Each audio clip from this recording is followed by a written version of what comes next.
Welcome to the Sky Commander Flight Brief. It's your mission-ready podcast for drone pilot training and aerial insights across Canada. From Transport Canada rules to real-world drone ops, we break it down, take you higher, and help you earn your wings. Because here at skycommander.ca, we don't just fly. It hints there's more to it.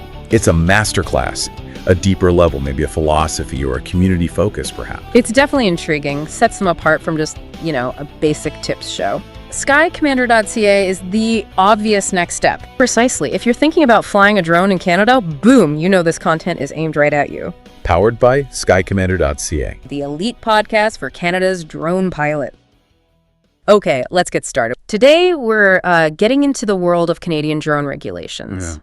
It can seem pretty complex, maybe like trying to navigate a new city, without a map. Definitely. But that's what we're aiming for today, giving you that map. So you can unlock all that potential drone tech offers, but, safely and legally. Exactly. Look, you've sent over a stack of information, cars, Part 9s, SFOCs, airspace details, the works. Right. So our mission here in this deep dive is to sort of cut through all that noise. Yeah. And pull out the really crucial stuff you need to operate your drone confidently. Think of this as like your express lane to understanding the rules up there. We're going to unpack the difference between basic and advanced ops, how to make sense of controlled versus uncontrolled airspace, why certifications and authorizations are just, non-negotiable. Absolutely. We want to focus on the practical stuff, what you really need to know. Okay, so let's start at the foundation. Cars, Part 9. What exactly are these? Okay, so the Canadian Aviation Regulations, CRs, these are the actual laws, suggestions, right? They're legally binding for all aviation in Canada. Got it. Laws. And Part 9X specifically zeroes in on remotely piloted aircraft systems, RPAS, drones, basically. Specifically those between 250 grams and 25 kilograms used for non-recreational purposes. So work, research, anything not just for fun. Right. If it's in that weight range and not just a hobby flight, Part 9X is your go-to. Precisely. It's the rule book for professional or non-recreational drone use. Okay, the drone rule book. And I saw it split into different sections, divisions. Yeah, 5 key divisions. 900 is general provisions, definitions, responsibilities, that sort of thing. Okay. 901 gets into the real nitty-gritty. Operating flight rules, where you can fly, weather minimums, keeping visual line of sight. The practical stuff. Exactly. Then 902 is pilot certification. The knowledge and skills needed for basic and advanced pilots. Right. 903 covers RPAS safety assurance. So the standards for drones used in advanced ops. And 904 is about manufacturer obligations. A whole framework then, start to finish. Pretty much. Now, what about SORs? We saw those mentioned. Yeah. Statutory orders and regulations. Right. SORs are these specific legal tools that actually create and amend the CARs. Think of them as the individual laws that build up the whole regulatory structure. Okay, so they're the building blocks. Exactly. Like SOR 96 433, that's the big one that created the CARs framework itself. But more drone specific, SOR 2019-11, that's huge. It brought in the whole basic versus advanced operations distinction we have now. Okay, that was a big change. Massive. And it keeps evolving. Like SOR 2025-70 introduced recent updates, particularly for advanced pilots, maybe allowing heavier drones under certain strict conditions. Things change. So CARs are the main rules, SRs make and update them. Got it. And TP 15263, that seems important. Oh, absolutely crucial. TP 15263 is Transport Canada's official knowledge guide. It's your study Bible for the basic and advanced pilot exams. The syllabus, basically. Exactly. It lays out everything you need to know. Regulations, airspace, weather, operations, safety. You need to know TP 15263 inside out to pass the tests and, more importantly, to fly safely. Okay, foundation laid. Now the practical side. Basic versus advanced. What are the key differences that really affect where and how you fly? Right, the big split. It really boils down to the risk level and where you're flying. Airspace is number one. Okay. Basic operations. Strictly limited to uncontrolled airspace, Class G. That's where air traffic control isn't actively managing things. Like the quiet country roads you mentioned in the prep. Yeah, exactly. Advanced operations, though, potentially let you fly in controlled airspace classes. C, D, E, usually near airports' busier zones. Potentially. And only with specific authorization from air traffic control beforehand. That's the key difference. Controlled needs permission, uncontrolled generally doesn't, beyond following the basic rules. Okay, airspace is clear. What else separates basic and advanced? Proximity to people. bystanders. For basic, you need to keep at least 30 meters horizontal distance. Think 3 buses end to end from anyone not involved in your flight. 30 meters! That's quite a bit. It is. Advanced operations, though, if you have the right safety plan and a drone approved for it, might let you get closer than 30 meters. Might. And flying over people, that's even stricter. Usually needs a special flight operations certificate, an SFOC, plus serious safety measures.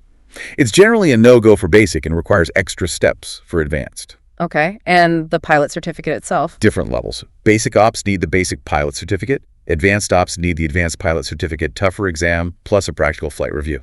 So it's where you fly, who's nearby, and your own certified skill level. Makes sense. But even for basic ops in that uncontrolled Class G space, it's not a free-for-all, right? Not at all. You're still bound by Section 901, the General Operating and Flight Rules. That means doing a site survey before every flight. Checking for hazards. Exactly. Hazards, weather conditions, temporary restrictions, obstacles like power lines, buildings. You also have weather minimums to respect visibility, cloud clearance, and crucially, always maintain visual line of sight, VLOS. You have to be able to see your drone with your own eyes, no binoculars. Right. And those distances from airports. Critical. Yep. Strict rules about staying away from airports, heliports, and also emergency scenes like accidents or fires. Don't interfere. Okay. Now, Section 903, RPAS Safety Assurance. That sounds like it's mostly for advanced, right? Ensuring the drone itself is up to snuff. Primarily, yes. You don't need a drone on the official safety assurance list for basic ops, but the principle still applies. As a basic pilot, you still have to operate a drone that's registered with Transport Canada if it's over 250 grams, marked with its registration number, and kept safe and airworthy following the manufacturer's guidance. So the responsibility for flying a safe, legal drone is still there, even without the formal safety assurance label for the drone itself. Okay, got it. Basic versus advanced is much clearer. Let's tackle airspace then. It feels complex. Controlled, uncontrolled. Can you break down the classes? Sure. Think of it like roads. Controlled airspace is like managed highways. Class C, D, and E. Okay. Class C is typically around major airports, lots of control for all traffic. Class D may be smaller airports with towers. Class E is controlled, but might not start right at the ground level. Used to separate different types of traffic. And uncontrolled? That's Class G, like the open country roads. Air traffic control isn't actively managing aircraft there. And Class F, special use? Yeah, Class F is special use, can be restricted, maybe military zones, prisons where you need specific permission or are prohibited, or advisory where certain activities happen, so you need to be extra careful. Different roads, different rules. Makes sense. Right. So how do we figure out which road we're on? What class of airspace applies to our spot? The main tool, the easiest one, is NAV Drone. It's NA Canada's web portal and app. You need an account, but it's free. Okay, NAV Drone. You put in your location address, coordinates, whatever, and it shows you a map with color-coded airspace zones. What do the colors mean, generally? Generally, green means okay for drones, following the basic rules. Yellow often means controlled airspace, you'll need authorization. Red or purple, usually flags restricted or prohibited areas. Class F stuff. So NAV Drone gives the visual, and we need to tell it our flight plan details, right? Exactly. You input your flight specifics, date, time, duration, maximum altitude, remembering that 400-foot general limit, unless you have other permission. And your drone type, your pilot certificate level. This helps to figure out the rules that apply and if you need that authorization. And if it shows yellow controlled, how do we ask for permission through NAV Drone? If you're in Class C, D, or E, you'll see a Request Authorization button or link. Click that. Okay. It brings up a form. You need to fill in details. Your operator certificate if you have one, drone registration number, flight purpose, visual observers, any safety measures like anti-collision lights or keeping distance from buildings. Be specific. Then submit and wait. What happens next? You'll get an email response. Could be approval, could be denial, maybe with a reason, or they might ask for more information. How long does that take? It varies. Depends on how busy they are, complexity. But aim to submit at least 3 business days before your flight. Plan ahead. And the crucial part. You must have that explicit approval before you fly in controlled airspace. No approval, no flight. It's a major violation otherwise. Absolutely clear. No winging it in controlled zones. Yeah. What about those red or purple areas, NAV Drone flags? Restricted or prohibited? Right, that's Class F. NAV Drone flags it, tells you it's restricted, but for the details, you need another document. The Designated Airspace Handbook. or DAH. DAH. The DAH from NA Canada does all the Class F areas. It tells you exactly what the restriction is, military, prison, etc., the altitudes, the times it's active. And crucially, it gives you the contact info for the user agency managing that airspace, the military base, the correctional service, whoever. you have to contact them directly. Typically, yes. For a restricted Class F, you need their permission directly, on top of any other requirements. An AV drone points you there. The DAH gives you the details and contact. Okay, DAH for Class F specifics. Now, NOTAMs, notices to airmen, where do they fit in? NOTAMs are like temporary road signs or traffic alerts for the sky. They tell all airspace users, including us drone pilots, about temporary hazards, changes, restrictions. Like what? Could be a forest fire, TFR, temporary flight restriction, a special event, maybe crane operations near an airport, anything temporary that affects safety. So we need to check these. Absolutely. Checking relevant NOTAMs for your flight area before you fly is a critical pre-flight step. You find them on Navy Canada's site, often integrated into tools like NAV Drone 2. And sometimes we might need to file one. For more complex stuff, yeah. Like beyond visual line of sight, BVLOS flights, or operations under an SFOC, you might be required to file a NOTAM yourself. To warn other pilots. Exactly. To formally let other airspace users know what you're doing, where, when, how high, you'd contact the NAV Canada Flight Information Center to file it. But remember, checking NOTAMs doesn't replace getting NAV drone authorization for controlled airspace. Okay, so NAV, drone for the main check and controlled authorization, DAH for Class F details and contacts, NOTAMs for temporary updates, and sometimes for us to file. Got it. Let's shift to SFOC's Special Flight Operations Certificates. You call them custom licenses. When do we need one? Think of it as permission for anything outside the standard basic or advanced rules in Part 9X. If your flight doesn't fit neatly into those boxes, you probably need an SFOC. It's custom permission from Transport Canada for a specific mission and location. Okay, so what kinds of flights don't fit the standard boxes? Give us some examples. Sure. Flying beyond visual line of sight, BVLOS, where you can't physically see the drone anymore unless it's in a special pre-approved corridor. That almost always needs an SFOC. Flying over people, as we mentioned, very high risk, usually needs an SFOC. Yeah. Flying higher than the standard 400 feet above ground, SFOC territory. Okay. Operating a really heavy drone, over 25 kilograms, SFOC. Flying in that Class F restricted airspace we talked about, you'll need the user agency's permission and an SFOC. What else? Complex urban flights with unique risks might need one. And often, flying in direct support of emergency response requires an SFOC for coordination and safety. So basically, if you're pushing the standard limits distance, altitude, weight, location complexity, or activity type think, SFOC, what's the application process like? It's pretty involved. You submit a detailed proposal to Transport Canada's regional office. It's not just a quick form. Really? Comprehensive stuff, pilot qualifications, drone specs, detailed operational procedures, a full risk assessment, often using a formal method like a SORA, the specific operate risk assessment, and a clear airspace coordination plan. It's a serious application package. Sounds like it. What's the turnaround time? How long does it take? Plan way ahead. Standard processing can easily be 30 business days, often more. It depends on complexity and their workload. 30 business days? Wow. Yeah. They can expedite for genuine emergencies, but you need a strong case and all your ducks in a row. It's not a last-minute thing. Definitely not. And are SFOCs broad? Like, once you have one, you're good for similar flights? No, not usually. They're very specific, tied to a particular mission, a specific location or area, a set time frame, a specific drone model, and the pilot. So new location, new mission, likely a new SFOC application. That's generally how it works. It's not a blanket permission slip. Good to know. Any common myths or misunderstandings about SFOCs? Yeah, a few. One is thinking an advanced certificate means you never need an SFOC. Wrong. The advanced certificate is often needed for the SFOC application, but it doesn't replace it for non-standard ops like BVLOS or flying over people. Okay. Another is thinking one SFOC covers all similar flights. We just covered that they're specific. Yeah. And the emergency thing, some think being part of an emergency response waives all rules, including needing an SFOC. Not true. You might get an expedited SFOC, but you still need that authorization and must follow its conditions. So SFOCs are about managing specific, higher risks under controlled conditions, not avoiding rules. Okay. Let's talk about the drone itself, the RPAS Safety Assurance List. What is that? Right. This is key for advanced operations. It's Transport Canada's official list of drone models they've approved for use in those advanced ops, like controlled airspace or flying near or over people. So even with an advanced certificate? Even with the advanced certificate, if the specific drone you're flying isn't on that list for that type of advanced operation, you can't legally do it. It's a dual requirement, pilot and drone approved. Exactly. Pilot needs the advanced certificate. Drone needs to be on the safety assurance list for that specific advanced operation. Both are needed for those higher risk flights. Where do we find this list? Straight from the Transport Canada website.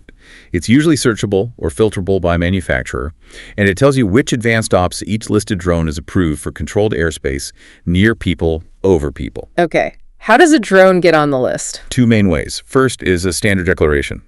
Manufacturers usually use this. They test their drone against the safety standards in CAR Standard 922. Standard 922, got it.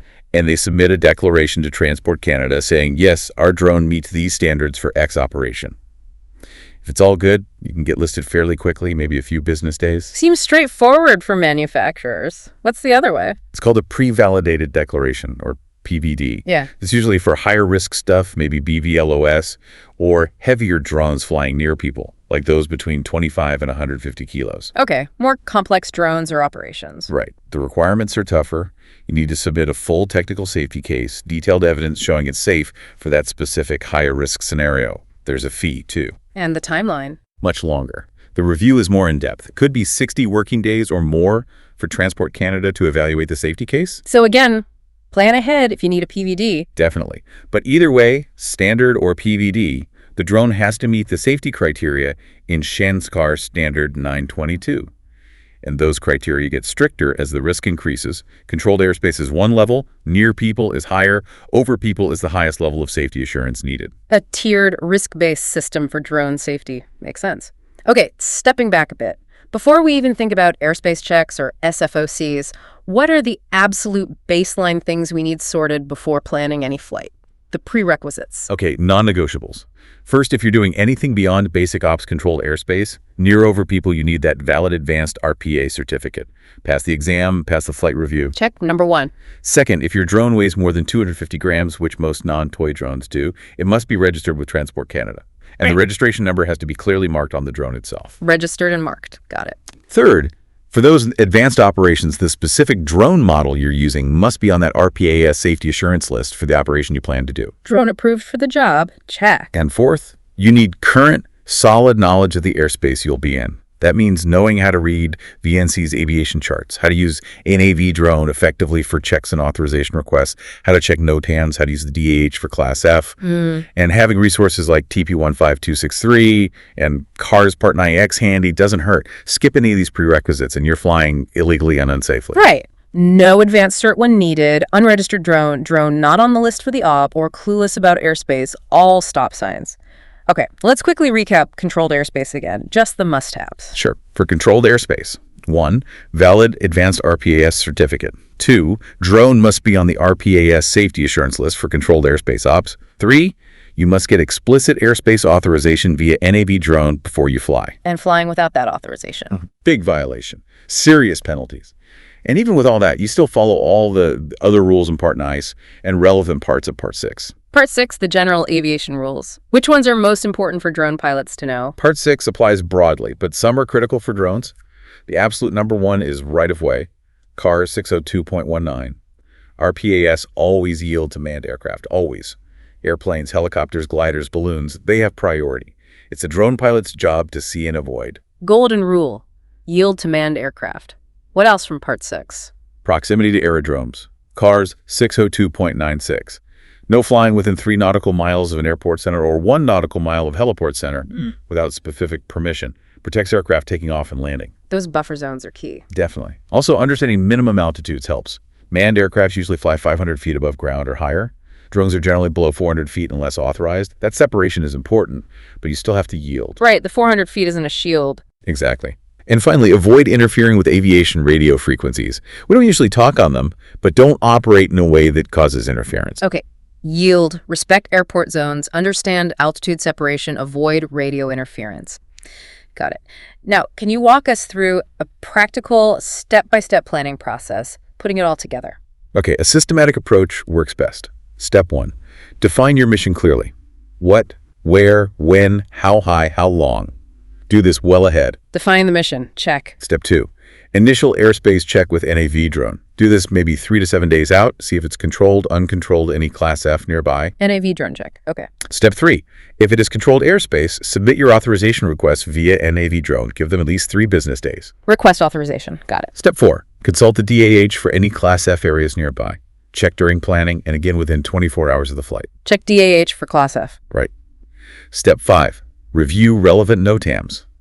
Within 24 hours before, and again right before you fly on the day, check for temporary changes. Check NOTAMs. Step 6, if your complex operation, like under an SFOC, requires you to file a NOTAM, do it usually at least 48 hours beforehand. File NOTAM if needed. Okay. Step 7, final confirmations. Got your authorization? Need to contact any agencies, like Class F User Agency or ATC based on approval conditions. Do a final check. And be ready for emergency communication procedure. Final checks and comms. And always remember, if the whole operation needs an SFOC flying over 400 feet, BVLOS, etc., factor in that 30-plus business day application time way, way earlier in your planning. That's a great checklist. Define NAV drone, authorize DAH, NOTAMs check, NOTAM file maybe. Final confirms, covers the bases. So wrapping up this deep dive, what are the absolute must-remember takeaways? Okay, key things. Know the difference between basic and advanced ops that dictates the rules. Understand NAV drone and the DAH are essential for airspace awareness and authorization, especially near controlled or restricted zones. Be clear on when you need an SFOC anything outside standard parameters. Remember, advanced ops need both the pilot certificate and a drone on the safety assurance list. What is an SFOC, fundamentally? Okay, so a Special Flight Operations Certificate, SFOC, it's basically an official okay from Transport Canada. You need it when your drone flight doesn't quite fit into the standard box defined by Part 9 of the Canadian Aviation Regulations. Part 9, that's the main drone rulebook. That's the one, yeah, for RPAS remotely piloted aircraft systems. So think of the SFOC as a kind of specialized permit. It's for missions that are a bit more complex, maybe carry a bit more risk than usual. A specialized permit, right. Okay, that makes sense. So what kind of flying pushes you into needing this special permission? Generally, it's when an operation has risks that go beyond, the everyday flight. We're talking about things like flying in built-up areas, flying at night, maybe operating near an emergency scene. Or using the really big drones, anything over 25 kilos. And there's also a specific type, the SFOC RPAS for specific purpose, which covers unique missions that just don't align with the standard basic or advanced categories. Gotcha. So it's for when the standard rules just aren't enough to cover the complexities. Let's make this real. Based on the sources, what are some definite you need an SFOC situations? Okay, number 1, big one. Flying BVLOS, that's beyond visual line of sight. Right, where you can't actually see the drone anymore. Exactly. If you're doing that and you're not within some kind of pre-approved flight corridor, you need an SFOC. One source put it nicely, beyond view, legal, only sometimes. Yeah. It implies higher risk, so it needs that extra look through the SFOC process. Makes sense. Keeping eyes on the drone feels pretty basic for safety. Well, what else? What about, say, filming a concert or a festival? Yep, that's another classic example. Flying over or even just near crowds. Yep. That triggers the need for an SFOC. So, that festival scenario, you can't just buzz the drone over everyone's heads. You'd absolutely need an SFOC. And not just the certificate, you'd need a detailed plan showing how you'll manage the crowd, probably safety spotters on the ground. Wow. And you'd have to show how you're minimizing risk. Maybe that means using a drone with a built-in parachute or even flying it on a tether sometimes. A drone parachute. That's interesting tech. Okay, what about altitude? How high can you go? I know there are limits. Yeah, the standard ceiling is 400 feet above ground level AGL. 400 feet, okay. So if your job needs you to go higher, let's say inspecting a really tall power line, maybe it's 700 feet like one source mentioned, well, that's SFOC territory again. And you'd have to explain why you need to go that high. Exactly. You need a solid justification. Plus, you'd have to show how you're coordinating with ANAG Canada, to make sure you're not getting in the way of planes or helicopters. Right. Airspace coordination. That brings up another point. Where you fly? Are there specific zones that automatically mean SFOC? Absolutely. Flying in Class F airspace that's restricted or prohibited airspace almost always requires an SFOC. Class F, like military zones or something? Could be military training areas, could be airspace over government buildings, or temporary restrictions for special events. The key resource here is the DAH, the Designated Airspace Handbook. DAH. Okay. That handbook tells you exactly where these Class F zones are and, crucially, who controls them. Because you don't just need the SFOC from Transport Canada, you also need permission from whoever owns that airspace, the user agency listed in the DAH. So multiple layers of permission. Sometimes, yes. Think about a nighttime search and rescue mission happening in Class F space, like in one of the examples. Yeah. You'd need the SFOC and permission from the controlling agency via the DAH, plus detailed emergency coordination plans. Okay, that's complex. What about just flying in a busy city or maybe helping out first responders? Well, complex urban environments often inherently mean higher risk, so yeah, an SFOC is frequently required there too. And for supporting emergency services like police or fire departments, you definitely still need authorization. Even in an emergency? Yes. Now, Transport Canada might be able to process that SFOC request faster because it's urgent, but you can't just skip it. Safety and coordination are still paramount, especially in a chaotic emergency situation. Right, makes sense. Now, with all these rules, I bet there are some common myths floating around. What sort of misunderstandings about SFOCs did our sources highlight? Oh, definitely.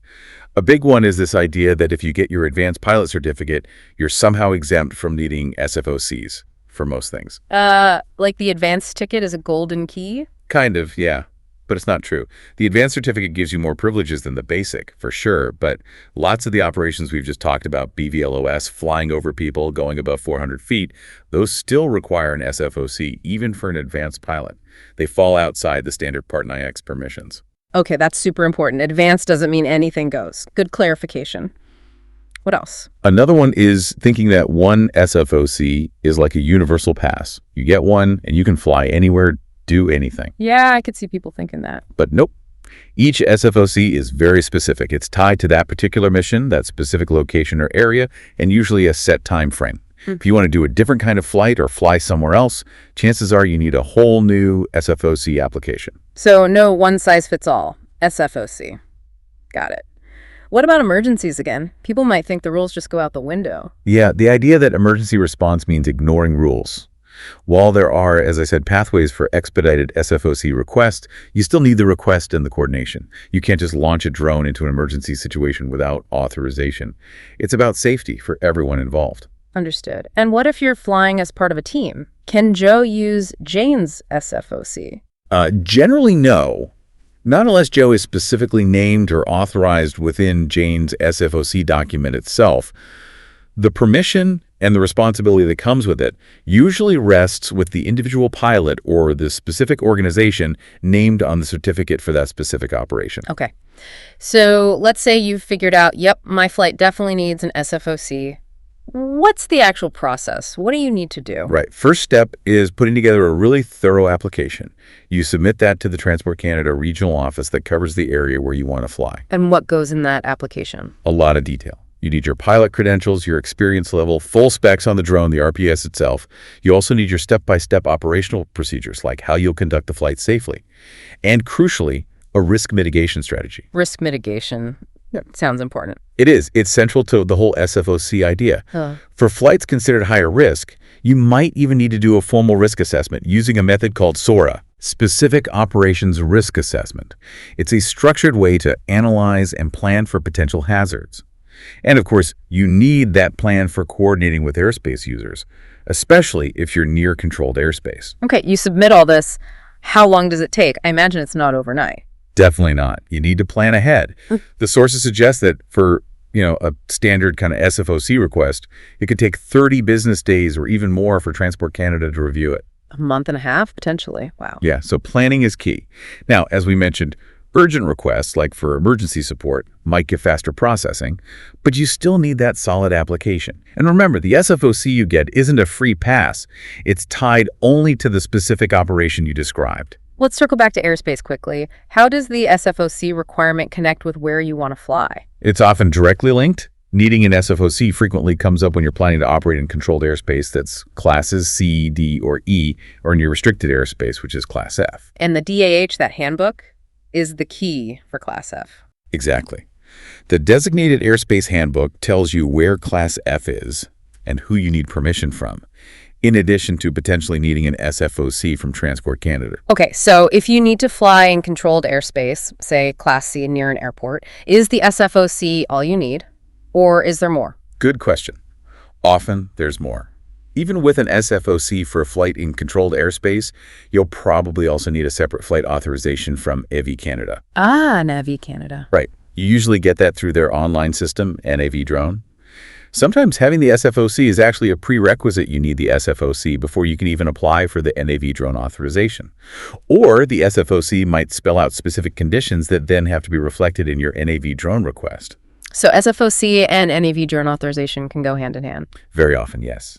And even with both of those, you might still need direct coordination calls with air traffic control or the agency managing any nearby Class F space. Depends on the specifics. It sounds like this whole regulatory picture has shifted over the years. How do SFOCs fit in before compared to now? That's a really important point. Before 2019, SFOCs were pretty much the standard requirement for almost any commercial or non-hobby drone flight. If you weren't just flying for fun in a simple way, you likely needed an SFOC. So they were the rule, not the exception. Exactly. But then the big change happened in 2019 with the SRR 2019-11 regulations, the ones that created CARS Part 9, our current main drone rules. That introduced the basic and advanced operating categories. Right. And those new rules allowed many common lower-risk operations to happen without an SFOC, just by following the basic or advanced rules. So as one source clearly stated, as of 2019, SFOCs became the exception, not the default. Okay, that's the key shift. They're now for operations outside the scope of basic and advanced. Precisely, for the stuff that carries more risk or complexity than those standard rules cover. Got it. Okay, let's boil this down. For you, the listener, what are the absolute must-know takeaways about needing an SFOC in Canada today? All right, key points. Number one, you almost certainly need an SFOC if you're planning to fly beyond visual line of sight, over or near people, higher than 400 feet above ground, with a drone over 25 kilograms, or inside restricted Class F airspace. Okay, those are the big triggers. Yep. Second, getting an SFOC means applying to Transport Canada with a detailed plan. It takes time, think weeks, maybe over a month, and it's specific to that operation. Plan ahead. Absolutely. Yeah. Third, even if you have your advanced pilot certificate, many complex flights still require an SFOC. It's not an automatic bypass. Important reminder. Fourth, if your flight falls outside Part 9X rules and needs an SFOC, flying without one is illegal. Simple as that. Don't risk it. And finally, remember resources like the DAH for airspace info and risk assessment methods like SOMARA are your friends when planning anything complex enough to potentially need that SFOC. Excellent summary. So definitely a lot packed in there. Here's something for you, the listener, to mull over. Think about a drone flight you might want to do, maybe something you've been curious about. Does it hit any of those triggers we talked about? Would it likely need an SFOC based on what we've discussed? Just run through that checklist mentally. And for the real specifics tailored to your situation, definitely head to the Transport Canada website and check out the NAV drone tool. They're the official sources. That's the best advice. And always keep in mind, these drone regulations, they evolve. Staying updated through those official Transport Canada channels is really the only way to be sure you're flying safely and legally. Couldn't agree more. Well, thanks for breaking all that down for us today. It's been a really helpful deep dive. Glad to do it. All right, until our next exploration, keep looking up, fly safe, and make sure you've got the right permissions. That's a wrap on today's mission, Commander. See above, go beyond, get ahead. For more training, tools, and intel, head to skycommander.ca. If you learned something new, share it, subscribe, and leave us a 5-star debrief.